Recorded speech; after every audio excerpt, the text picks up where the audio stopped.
Head of Area 3, Assistant Commissioner of Police Clifford Chambers, says things are looking up for 2019 where crime is concerned.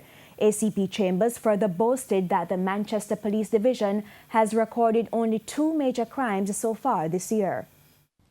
For the year that was, there were only 10 serious crimes in this particular community.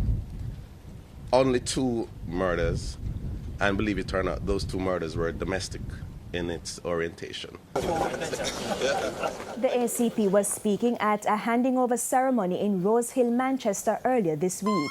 The Petroleum Corporation of Jamaica gave the Cross Keys Police 2 station vehicles at a cost of $9 million. ACP Chambers says with resource constraints in the force, the vehicles are needed. Cross Keys Station police 22 communities on or about 4,000 persons, and the station at present has on or about 20 police officers. These officers work around the clock to ensure your safety, and they'll continue to do so. And I'm happy to report that this community is one that is not riddled with crimes, and I'm sure that with the effectiveness of these police officers, it will not be.